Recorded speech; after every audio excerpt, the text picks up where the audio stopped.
Hi, everyone. Welcome back.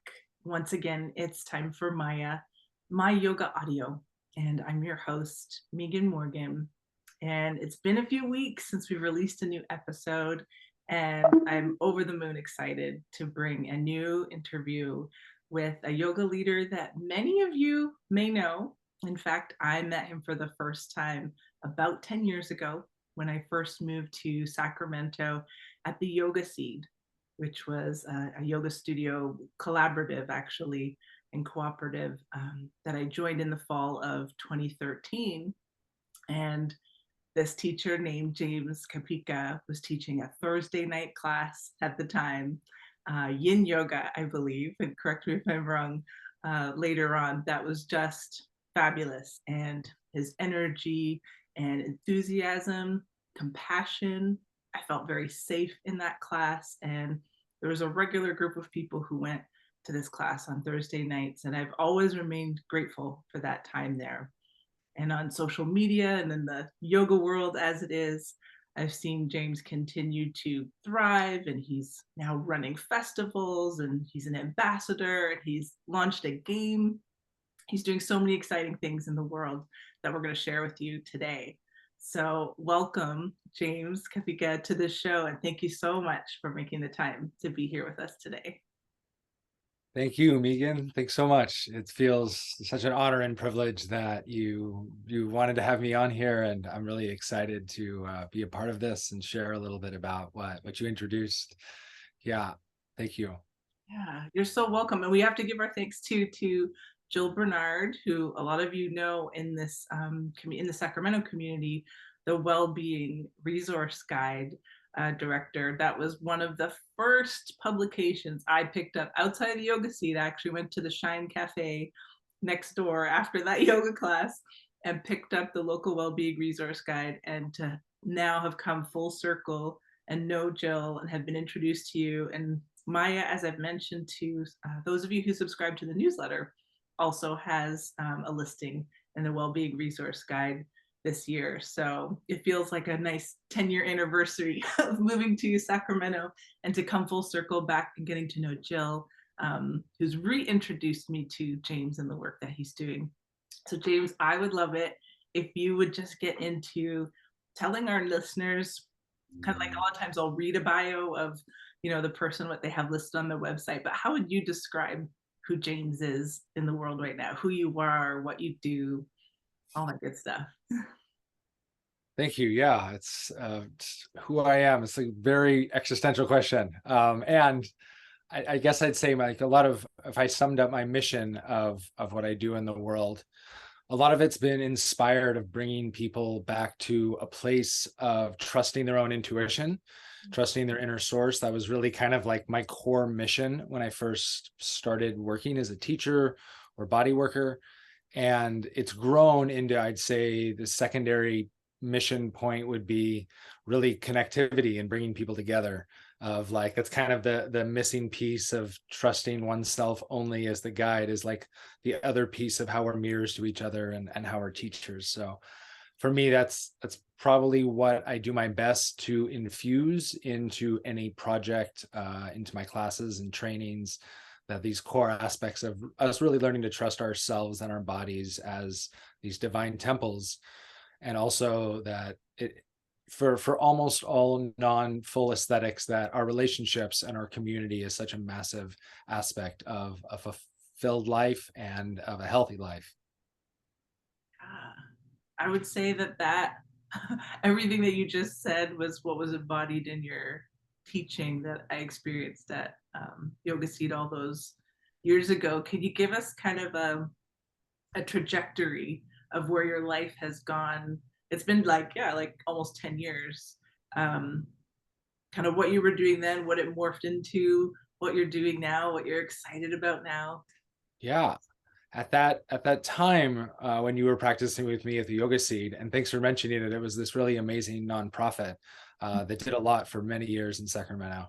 Um, I was a full-time yoga teacher then, which is a bit of a hustle for anyone that's done it, in that I was in multiple studios, many of them over half an hour away from each other over the course of a week. And I love doing it, and also had that kind of natural teacher's fatigue of overexertion. And so when I moved, I ended up transitioning, and I did a bit of traveling to the East and to Hawaii, as well as transitioned into a nomadic life. So until recently, I was living and traveling in a camper vehicle for about 7 or 8 years, working different events, leading retreats.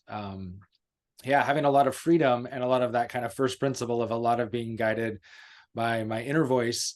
And at the same time, sometimes feeling a bit um, separated from consistent community. We get to drop in these moments and then move back out. So my life has grounded me again in the Santa Barbara area. But there's been a lot of projects and entrepreneurial and heart creative space projects and attempts to make things happen in the past 10 years since we've seen each other. Uh, well, that's what's kind of incredible when we were talking kind of offline before today. I know some of your travels have brought you into not just meeting, but forming a connection with some of the like bigger names in the yoga world and the music world, um, in the healing sphere. And it's, I don't want to like dwell on the notion of celebrity, but more so a little bit about like who some of the people that so many of us admire and have listened to or followed over the years, and then kind of what were your takeaways, your some of your takeaways or learnings from them, so on your travels, but also in meeting some pretty incredible people. Yeah, thank you. Ram Dass was definitely one of the biggest first people that made an impression on me at a really young age. Probably about 20 years old, I started reading Be Here Now, which I know is a big bridge and inroad for a lot of people for decades. Mhm. And, his teachings were such an encompass, non-dualistic understanding of Christianity, Buddhism, Hinduism, particularly. Doesn't get in as much to his Jewish lineage in that text, but it was such a unifying principle of things that I felt I abstractly kind of understood or gleamed at from a really young age, but hadn't had the concise poignancy of a teacher like nailing it down for me. And so when I got to attend some workshops with him when I was living in Maui, and mainly around the subject of death and dying, that was the work he was focused on in his older age, before he left his body. And at the same time, it was an early theme in all of his works as a yogi of meditating on death and of preparing death and dying to be a ritual and to be a safe container and to have your needs met in that transition. So meeting him was really potent. I felt like I was seeing an old friend that was really dear to my heart that I hadn't seen in years, though I had never met him, to the point that I was crying and quite speechless, and just like so much joy in hugging the embodiment of this person that really had been this friend and ally for me for close to a decade at that point. I'm like getting goosebumps under my arm, feeling that the experience of that. And it's something you may or may not know, about me, is that I've written a book about 3 near-death experiences that I've had. And so I hold this space for the sacredness of that. And I also love that you mentioned before he left his body, and just the words that you're using to kind of just describe that encounter of this being, this energetic Mhm. being, and what you knew before, what you knew in presence, and what you're continuing to know afterwards. I just hold that in such appreciation. I feel like that's very sacred what you just said. Yeah, it was a mission of his for many decades to create places that people could go to die within their own container, spiritual container, playing music, burning incense, open windows, lighting, like how do you want it? And in moving to Maui, he partnered with Bodhi B, who's one of the leaders of the Sufi movement in Maui, a really amazing group. and they have a death store there that educates people on their rights and helps people learn to bury bodies on their own property or at sea, affordable decompostable caskets. Really amazing work there. And so I was able to be introduced to all of that, like the last bit of time that he was on this earth, where his mission was like culminating in a several decade long dream. Really powerful, really beautiful. Oh. Would you say that spending that time and learning what you did from him in that environment kind of changed a trajectory in your life, or like gave you new direction in terms of, where you wanted to spend your time and what you wanted to do? Yeah, 100%. I mean, as a like a turn pin pivot point of like something I was really ripe to receive when I was introduced to his work, and just continued down that direction of moving into studying other yoga texts and making yoga a part of my life. He was probably the first one that moved me in that direction, on a philosophical level, which was well before I had done any asana. Um, and has, yeah, I've listened to lectures repeatedly that he taught in the 60s and then in the 70s. Just really consistent culmination of a lot of like things I understood. I've had these moments where it's like I have all these little bits and then I hear a teacher and it's like they can thread it all together into this tapestry of like, yeah, I knew these all went together. And I would just had difficulty articulating it prior to hearing someone else like specify it. And he was someone that could do that with such ease and lightheartedness, and his connection to source and how it came through in him. That is incredible. And what I just picked up on, I'm not sure if I heard you correctly, but that you said you encountered that before you'd even ever done any physical asana practice of yoga. Is that right? Yeah, I'm one of those people that was introduced to philosophy in the yogic tradition and was inclined to want to read and study different spiritual ideals from a young age. That was really the core of my practice, still the core of my practice, and was foundational and was there for a few years before I was practicing in a studio.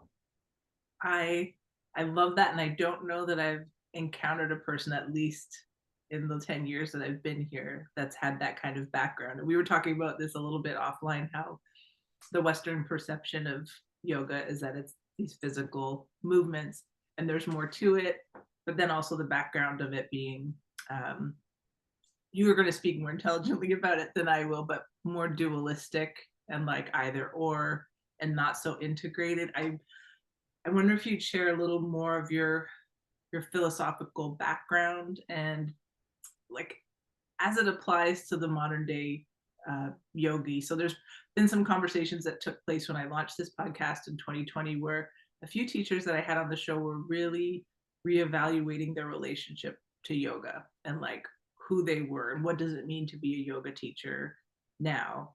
What have they learned? What was that sort, kind of just this grappling with identity. And I feel like you're going to have some perspectives that a lot of us can really, whether you're a practicing yogi, I'm using air quotes, or not, what that can mean for self-identification and connection and community and all that. Yeah.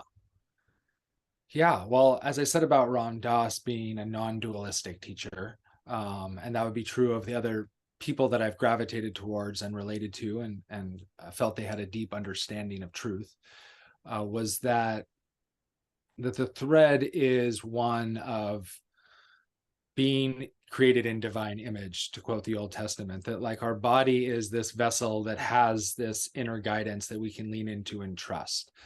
And that model creates a lot of sovereignty and in us as individuals. A model that's dualistic sometimes often can lend itself towards power struggles, right? Let's say a church requires you to pay money to access certain levels of heaven, right? Or there's certain tributaries, or you have to go through the church to access the divine. I'm not saying that's right or wrong. It's just that in a dualistic model, it lends itself towards control and to power that can be misused. So a non-dualistic tradition, which is really what's practiced in the West, what's practiced in yoga studios, is hatha yoga. which is like all asana is hatha yoga essentially. And it was really birthed or at least expanded upon as a practice and tradition from Tantra. Tantra being a non-dualistic practice. It was a bit of a renaissance or reformation, I should say, of rejecting dualistic teachings that were happening in India that could get very segregatory, right, based on caste and based on gender. And so there was a rejection of this often by lower castes and different people that didn't want to be held as subversive, submissive. And as a result, we have Tantra, we have a practice that's really about seeing our vehicle not as something to suppress or move past, but as actually the vessel through, right? The way to get through to where we're supposed to evolve to grow to understand, both in the issue of in our embodiment and in our death.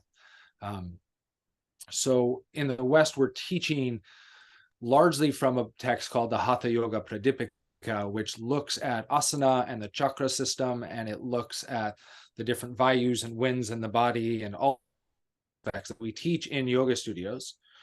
And the predominant philosophy taught in like a teacher training, for example, tends to be from the Yoga Sutra with focus on the 8 limbs, which are really a nice map for how to use asana and aspects of how we relate to ourselves in the world to calm ourselves for meditation.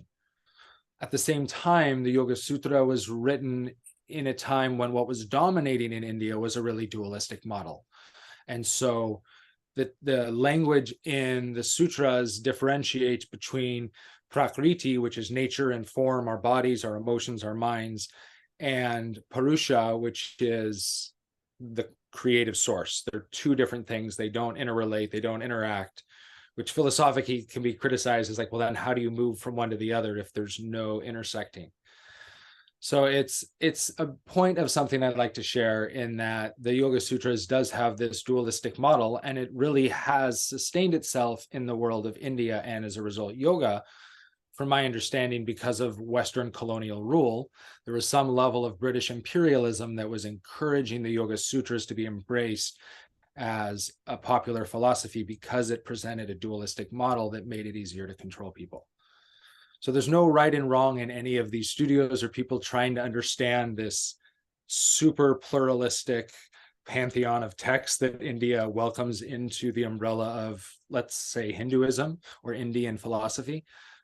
And it's a critical point to understand, for me, what it is you're teaching people, right? If you have something to teach as far as body mechanics, knowing how the joints work and whatnot, teaching philosophy of non-dualism, it's really important for me to support people in understanding that they have all that they need.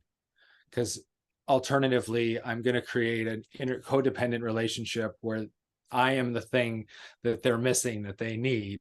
And then, now we have these scandals from gurus from the 70s coming out because this unhealthy relationship with teacher or guru.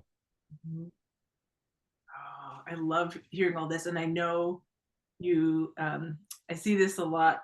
People are advertising master classes and teach the teacher. But as somebody who has been teaching for, how long have you been teaching? I know it's at least 10 years because that's how long I've known you, but It's been about 15, I think. Yeah.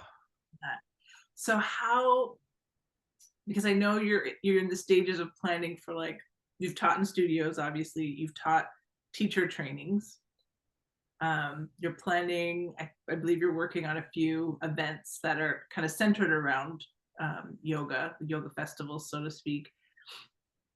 What are some of the things you're bringing into the planning of those events and these experiences for people that's kind of, influenced by both? It's got to be influenced by your, like, personal life experience and what you've learned, but also like how that philosophy applies and maybe how it's morphed, because I think you've been doing that for some time, right, in planning events. And so how has that changed? I don't want to necessarily use the pandemic as a benchmark, but what would be a benchmark for you for when you started to see things shift? Yeah, before pandemic, definitely when I transitioned from teaching regular classes with a really full schedule to focusing more on offering events and working with special single time things, whether it be retreats or these transformational festivals you mentioned. What's transitioned for me, I'd say with both becoming a yoga teacher for people that don't teach or working in event production that people that don't, it looks kind of glamorous. Like it looks exciting. Like, man, it must be so cool to be on the other side of that.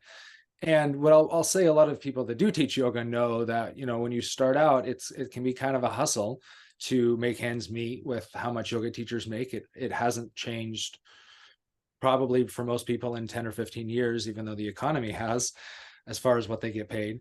And event production, it's like wedding planning, for example, like it's a lot of crossing T's and dotting I's. So the realism of it has definitely made me come to a deeper appreciation and be more selective about what I put time into.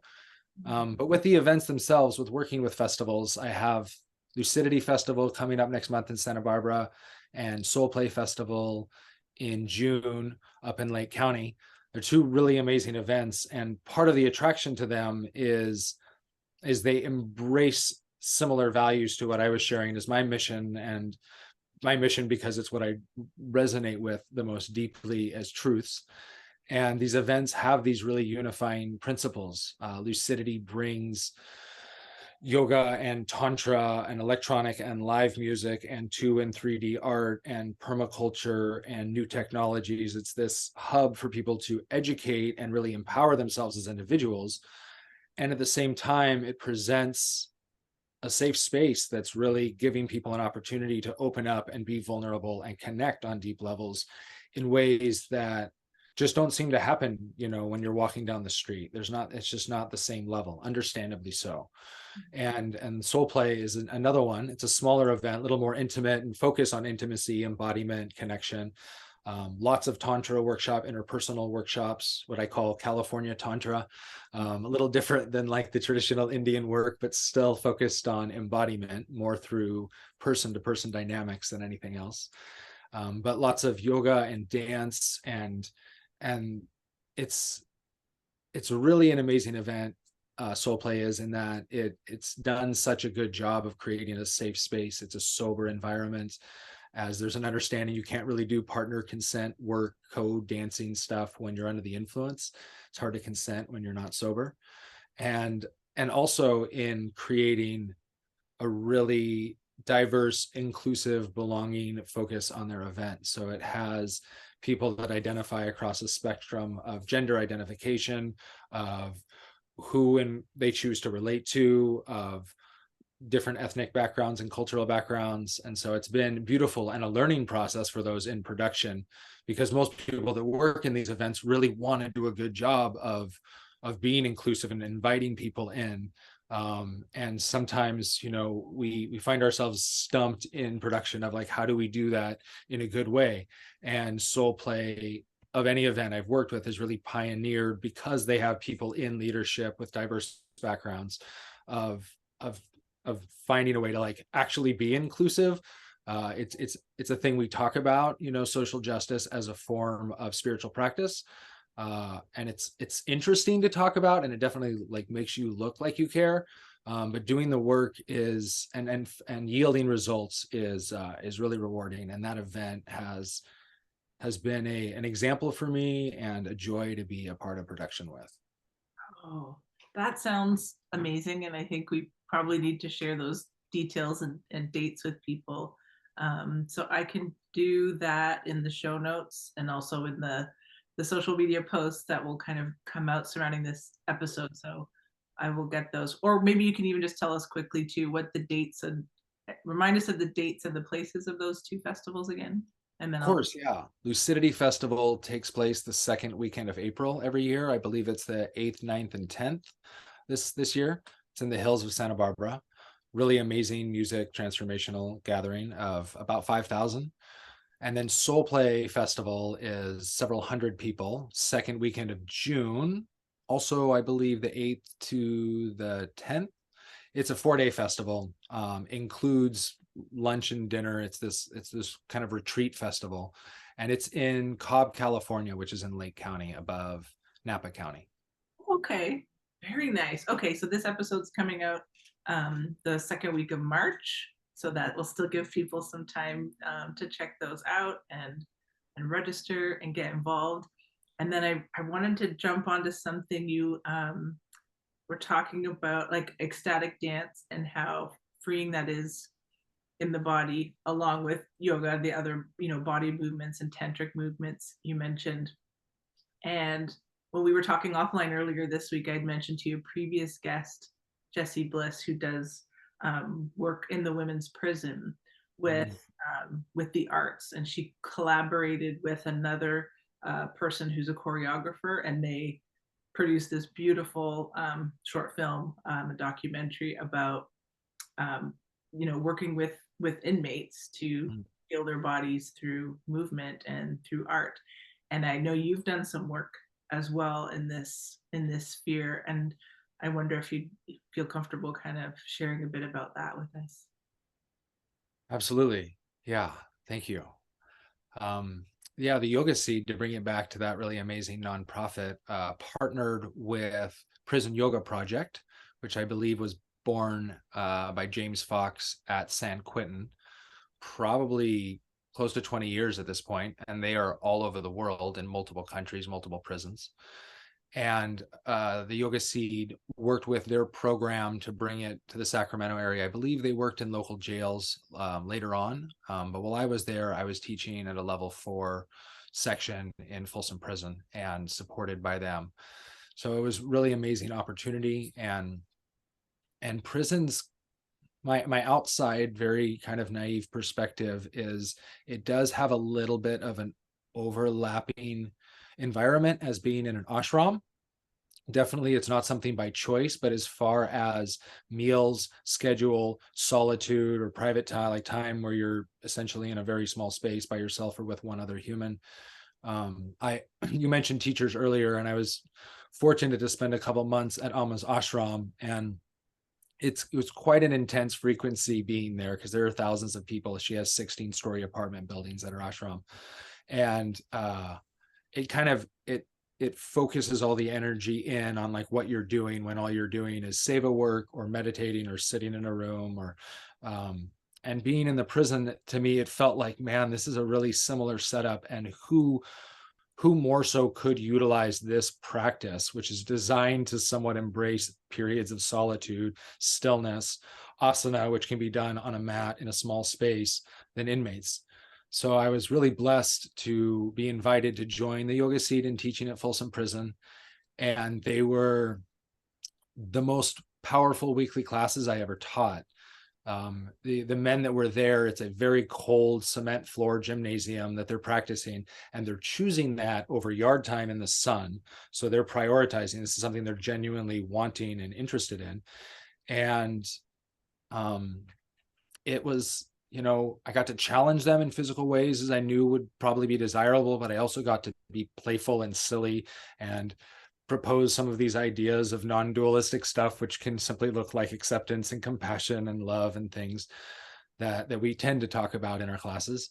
But really seeing the playfulness and the willingness to try new things. And particularly, we would end all practices with breath work, shavasana, meditation, and then a short like check-in. And these men would share single words, single sentences of how they were feeling, and generally would sound like peaceful, content. I feel really light in my body. Things you might hear from any person after a yoga class, but at the same time, things that these humans might not have said if you'd have checked in with them at any other point in time in their week. It was, how are you doing right now? It's like, it's a very high intense environment. The guards can be um, challenging, for the inmates. Inmates are challenging to each other. So it was a process to get in, to get out, the security check, and it was the most rewarding classes I ever taught. And probably the most valuable little gem I ever got from it was hearing some of the inmates talking about how they had started practicing every day in their cells, which wasn't something I told them to do. It was more of like, I said, hey, you could always do this as an exercise practice, particularly for people that want to move their bodies and be in their bodies and probably don't have access to weights like they once did. And so here's a practice for them to exercise and feel healthy and connected. Ah, that it reminds me, and you've probably heard this too, like movement as medicine. And I was listening to another friend of mine's podcast, Porter Singer, today. She's a musician, and she was interviewing another musician and saying the music is the medicine, and it's kind of like finding what your medicine is and the ways that you can access it. And I can imagine it's I the comparison you made to the ashram, that prison experience, to that was really interesting to learn. I've only been to an ashram once, and it was here in California, just outside Placer County, and it was not at all as intense as what you've described as seeing in India. But you're right about that routine. It's like you're up before dawn and you're doing all these, like, you're completely exhausted by the end of the day. I'm a notorious insomniac, but boy, that weekend at the ashram, I was ready to go to sleep right after dinner, but we still had to go and do one more practice. It was very um, cleansing, for the body. So I can only imagine with that little dose that you were able to give them each week, what a profound difference that they can make on their own, um, going back to their small space. Yeah, and the Prison Yoga Project has evolved to the point where they teach inmates how to teach incarcerated peoples how to teach others so that they can actually create their own, and both within the system and um, people that are incarcerated that are leaving, that they could actually step out and move into the world as a yoga teacher. So it's a really cool program that's really empowering and compassionate. That's the other thing too, bringing it to the outside so that there's something else, like a skill and a connection point That's right. to get out of there. And yeah, imagining a day beyond those four walls. That's amazing. Thank you, James, for just I just want to thank you for the work that you've done in all these realms. You've touched a lot of people. Really touched a lot of people. Thank you. Yeah, I feel blessed for all of the things I've essentially been invited to participate in, as far as these events and teaching in the prisons and all the studios I've taught in. The being a studio owner, which I also did for a little bit, it's not easy. Being any kind of brick and mortar owner is something I really honor, and like thank all of the yoga studio owners that create the place for these practices to be taught and shared and embodied. Yeah. Yeah. Oh, I didn't know, yeah, that either. I do have several friends who've been and colleagues, yoga studio owners over the years, and it's like you said earlier, it may look very glamorous and like how amazing to do what you love, but there's some big challenges in running a business. Feels like when we're on the outside, we're always looking at the tip of an iceberg, and it's like I remind myself that when I step into new projects, is like, all right, well, what I can imagine it needs to be done is probably 10%. So if I just times that by 10 and I'm still like a full yes, then I move forward. Tell us about, I love your shirt you're wearing here of Moksha. So you've developed a game, as I understand it, that helps people to connect to one another, called Moksha. Where did this seed get started, and how did it come about? And just tell us all about it. I have really really good memories of playing games as a kid. I think the gathering around and playing as equals, everyone has their own pawn on the table and is playing their character. It just changed the family dynamics. Mom was being more silly, and all dad was like not being parental. He was being a playmate, a game mate. So I have this fondness for game playing as an inroad to like learning, and as an inroad to play and silliness. I've definitely spent time digesting the idea of what Brene Brown would say, contest versus competition. There's a lot of movement, particularly in the spiritual community, that's somewhat adverse to competition, sometimes for understandable reasons. And where Brene Brown differentiates, where contest is, she talks about like two dogs playing tug of war. And I know we're both dog owners, and maybe one of them's big and one of them's little, and the big one like doesn't tug as hard. It lets the little one win, or if it wins, it brings the bone right back so they can play tug again. in this case, meaning there's no like desire to be the best, the winner, I'm better than you, I won the tournament. It's more like we're using the container of tug of war or a board game like Moksha to play together, to be in a space of fun and silliness and exploration. So I have this love of games, and at the same time, as a teacher and a teacher of teachers, I really like looking at pedagogy and how people learn in different ways to access. And so in some ways, this game was inspired by it's a party game called Cranium, if you've ever heard of, which has like 4 different categories. So similar, it has 4 different categories, one of which is pantomime, like charades, one of which is drawing, like Pictionary would be. So those are kind of in the silly fun realm, and they have lots of yoga poses, but you can't do yoga poses. You have to abstract from that. So it's meant to be more accessible for people that don't know yoga at all, but could still play, have fun, and learn a little bit. The other 2 categories being philosophical one that's more, or not philosophy, but more trivia. So it has philosophy, it has anatomy. It's all cute. It's all multiple choice so that it's not too intense. But that's a really like educational component and really complementary to like a teacher training if you were trying to learn all these things that come at you in a 200-hour. And then the 4th one is really a personal share category. So it takes out any contest component. Really, it asks questions, often vulnerable questions, that people then share and score a point, essentially move forward on the board by participating. And so there's ways that the game has been made both contest and non-contest, and it can be played individual modes, it can be played in teams, it can be played with like everybody collaborating too, where there's just like all of us moving through this journey together. And so it was really fun to create. A big part of the 4 categories and the systems that come out for me come from the Gita, or come from the idea of the different paths to yoga. And this is another aspect of that's really valuable to me in the world of philosophy, in the realm of this game. And any spiritual practitioner of any religious tradition can understand how these different paths are applicable, right? Like the path of bhakti and service, which I would say my parents have a deep bhakti practice. They're very devotional Christians. So they aren't Hindu, they don't practice yoga or any form of that tradition, but seeing how, oh, within the Christian realm, you're devotional practitioners.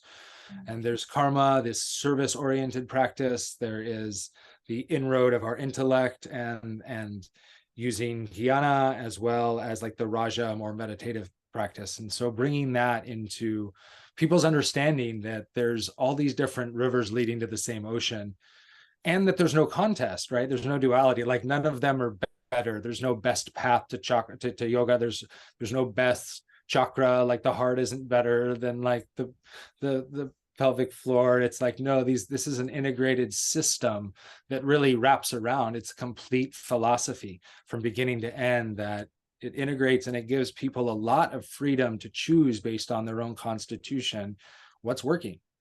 And if it's not working, you throw it out and you take the things that are. There's so much freedom in it. Oh, that sounds, I will admit that I'm not a games person. I usually have to be like convinced to go in, and I realized in hearing you talk about this that it's about the competition. Like I get really stressed out. Like video games really stress me out. Even if I'm not playing them, someone else is. I just like the music and the sound. Like I get very like someone's gonna be killed and it's not even real, right? I Right. reality, the metaverse, like all of that is too is too real. And I realize it's because of that that tension sort of, Uh-huh. for me personally anyways, just hearing what you 100%. I think there's, you tuning into your nervous system, said. right? And sometimes it's like, oh, this is upsetting my nervous system, I don't need to be here. And other times it's like, I'm uncomfortable with this, but maybe if I lean in, there's a growth edge. And that's part of why I really wanted to design the game to be really modular, whether it's contest, teams, individuals. Collaborative is the fun thing, is you could pick one of the 4 categories and be like, we're going to play the charades category. No teams, no one's keeping score, and you just go. So now we're just kind of doing this improv pantomime. The idea is like it can meet people where they're at, and to eliminate that anxiousness of the gameplay, whether it's keeping score or past experiences, right? Whether it's, you mentioned dancing earlier, singing, any kind of being in front of people, playing a game. If somebody told you, don't sing, you're not good at dancing, or, you're not that smart, like there's all these past trauma anxieties. And so for me, gamification, whether it's through Moksha, and I do this in many other places of my life, I do this in working with refining my language, for example. Like language is a tool to communicate. And if I'm not that attached to who I am and what I'm saying, I can just kind of poke at my language and find ways to say things more effectively, or that don't hurt people's feelings or aren't outdated and offensive, right? So language to me is a game. And in making it a game, there's no longer I'm gonna fail or lose. It's like, oh, we're just playing it's like having your child see, like, how many toys can we pick up in 60 seconds, right? It's a really good way to do to your own inner child of like, how can we make this project you're not excited about, let's say, or intimidated by, fun. And as a result, you're going to learn way more effectively. Your memories are going to be better. So you're more likely to want to do it again. Yeah. It sounds sort of like, not to sound like the biggest marketing ad ever, but like you could play it with your family, you could play it with friends. I'm even hearing at work, like Yeah. team building. So like 2 to 20 players or 10 players or Yeah. I mean, how you adapt it, there's really no limit. Like when you look at something like a typical tabletop game, like with teams, it might be like 2 teams of 4 or 5, but you could go 3 teams of 4. The game will get longer. But I've played it in a group of like 20 people where we just picked one of the categories and we just did the personal share, and we went around and everybody had like a minute or two to answer a question about a growth point, something that happened, loss, transformation. And so it's really modular in that way. And so I definitely, the team building component, definitely in my family, nobody practices yoga in the way I do. And I've played with my nephews who are preteen and my grandparents, or my parents who are in their late 70s. And we all, adapted it to us and made it really fun. And that, and then also wanting to be able to make it something really helpful for people like in teacher trainings too, to make it an actual, like, could be treated as a learning tool, can be treated as a fun family friend game, and can be treated as more of like connection exercises and getting to know each other better. I love it. Okay, so we're gonna have to provide a link to that for people. Or is there, like, is it available on your website or Yeah, it has its own website, yogaboardgame.com. yogaboardgame.com? Yeah. Wow. Okay. Well, yeah, it was a good web find. Yeah. There's not really much out there like this. There's a lot of stuff for kids. There's a lot of, and where people's mind goes to when I say yoga game was like, oh, like Yoga Twister or like flashcards, right? That's what it's like. It's really mind blowing how more than half the population goes there. The reality is why there's no asana in it is because you're not warmed up. There's no teachers there. Asana is not about performing. So who wants to sit on a couch and watch someone else do asana? Asana is meant to be, with the teacher until the practice with a warmed up body. So the intention really was to teach people some of the yoga terminology as far as asana, but everything else, to teach people about all of the philosophy, all the practices, all the embodiment of the principles, because there's so much more to this practice than what we can capture on Instagram, right? And that's what that is, a little bit of what turns people away from this practice is they look at contortionists that have really flexy bodies that can do amazing things as far as the aesthetics of a yoga pose. And then the person evaluates their own body and goes, I can't do that. I guess yoga is not for me. And it's like, well, there's plenty of yogis in India with a spiritual practice that don't do asana, right? It's one of the many things actually that can be taken or not taken in the practice of becoming your best self. Mhm. Yeah. Oh, I love it. And I just remembered something that kind of follows the thread of your game, and I'm hoping you will play this game with me. I love this show called The Moth. It's a storytelling show that travels the country, but I was first introduced to them as a podcast. They record their live shows, people put their names in a hat and they go around and they draw a name, and then they have to go up on stage and impromptu tell a story about whatever the night's theme is.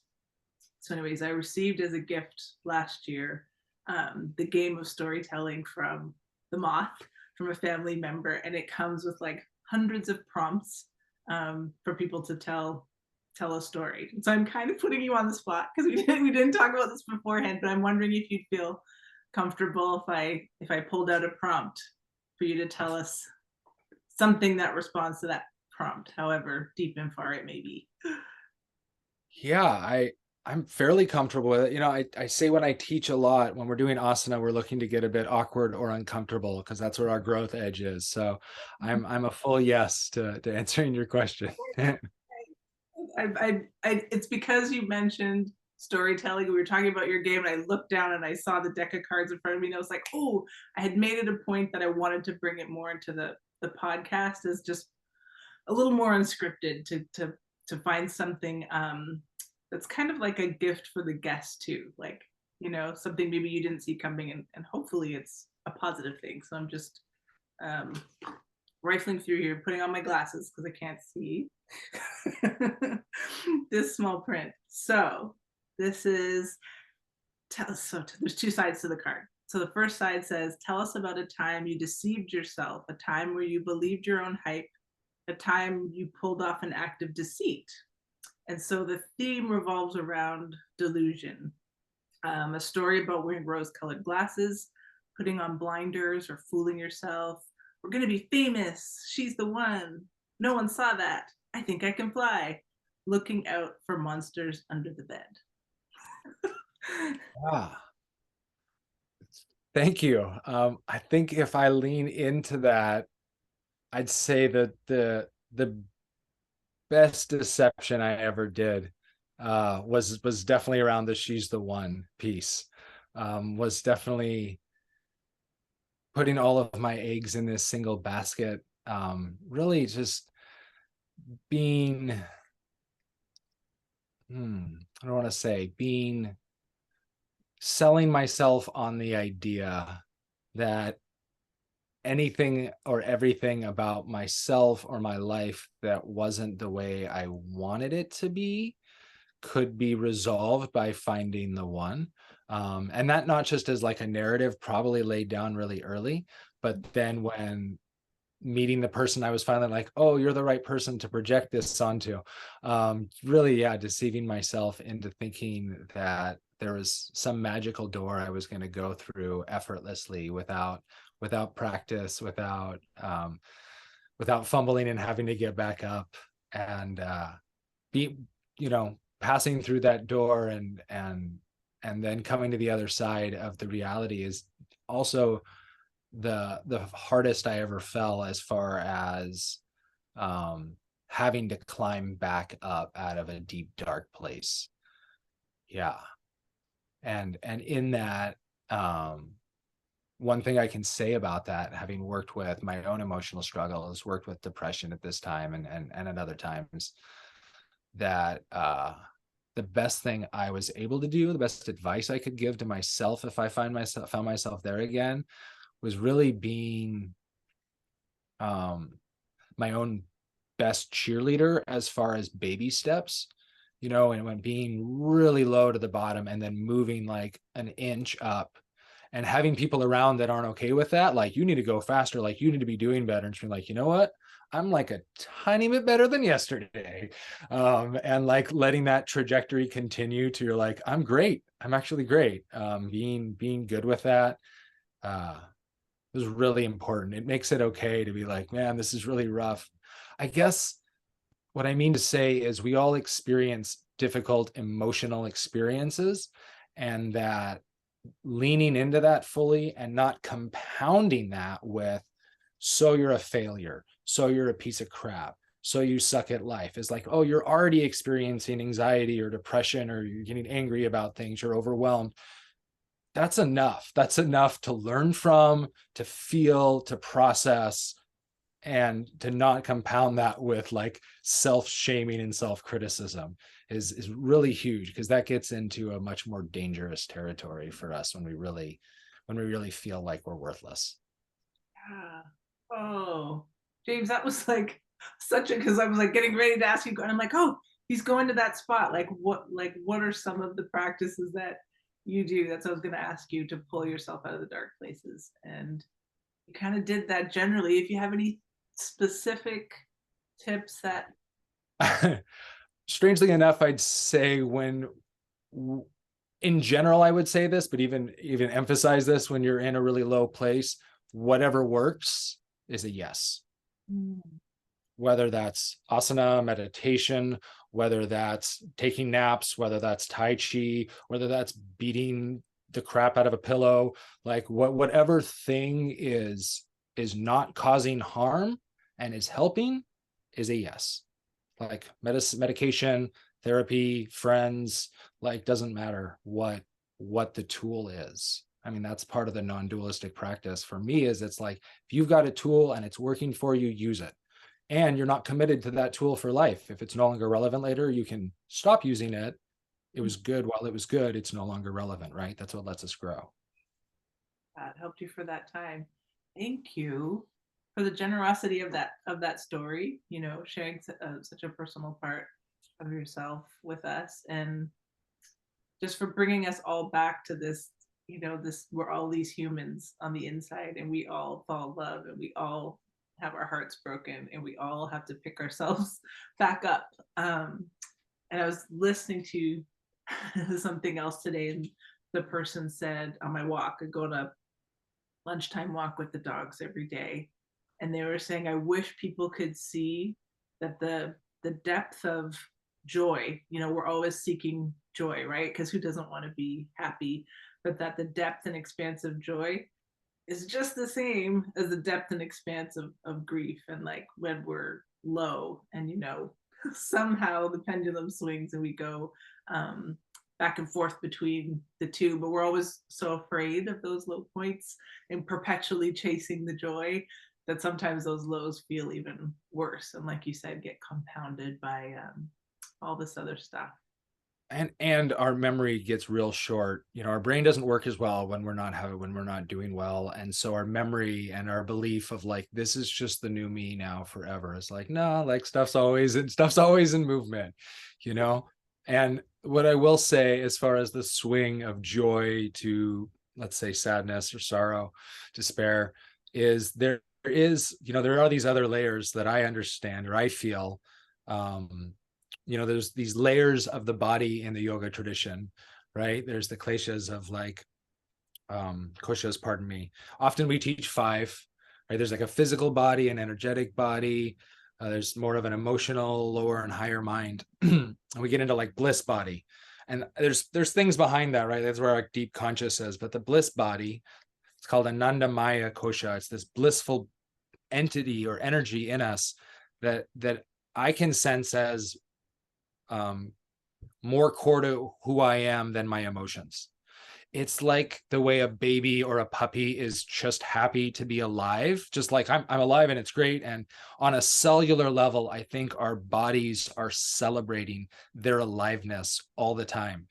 They're just like they're vibrating at a joy of being alive. So even whether my emotional experience is joy or grief, there's an inroad, a somatic inroad through my breath, through my vibration that can get me back to like my body's thrilled to be alive, even if like today sucks really bad and it's really hard. It's like there's another vibration there that like makes that easier to navigate once you can feel into that.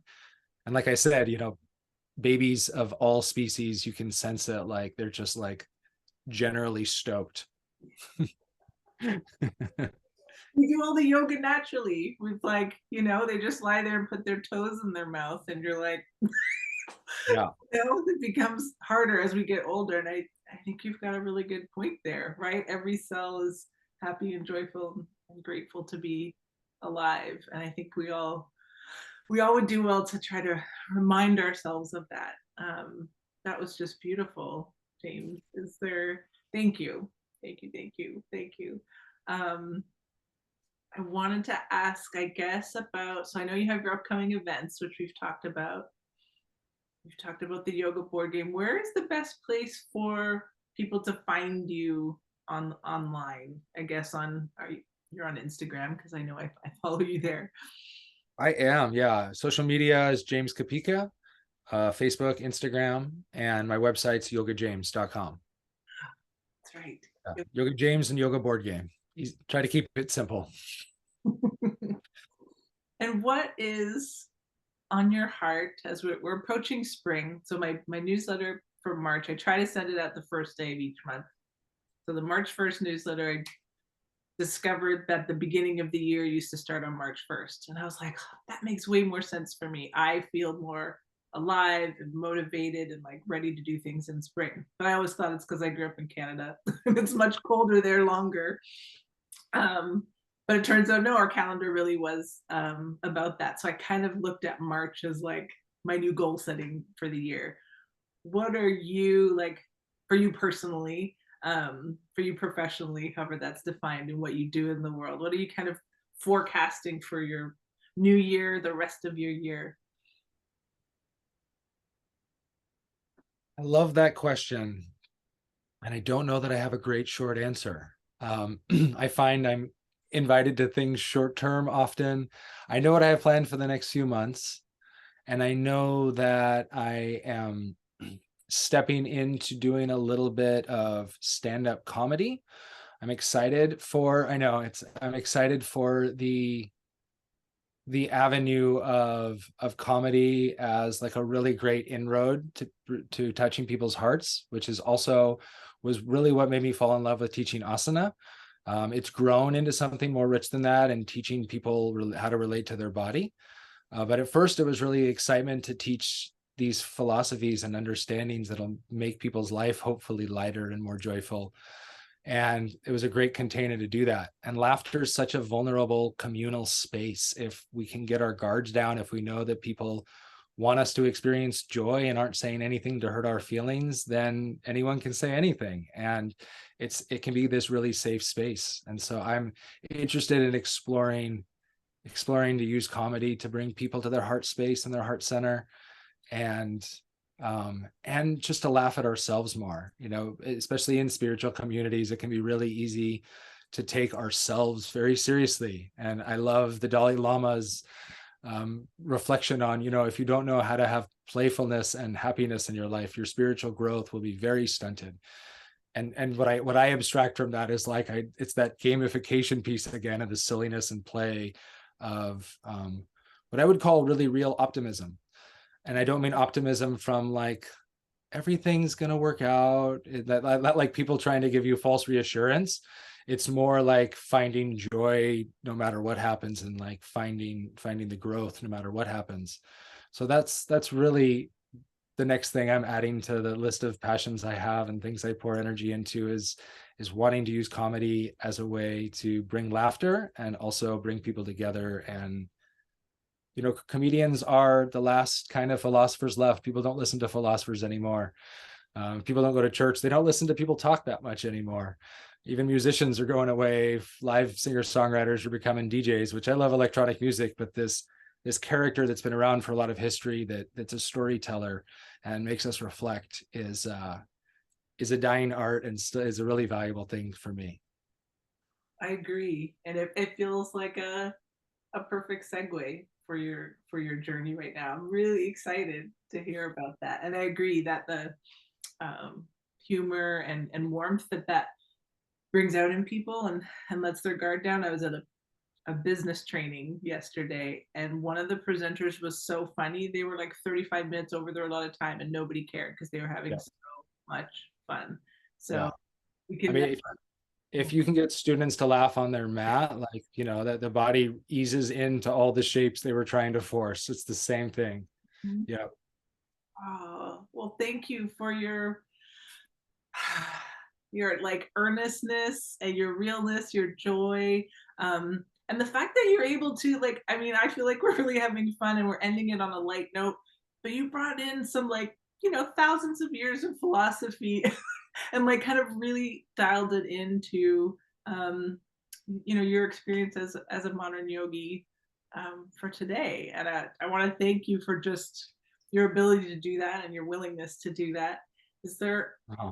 anything else on your heart, on your mind that I just want to thank you. You're such a gracious guide through me sharing, and it feels really valuable to me to share. I hope it feels useful and valuable for your listeners, that they pick something up they can take away.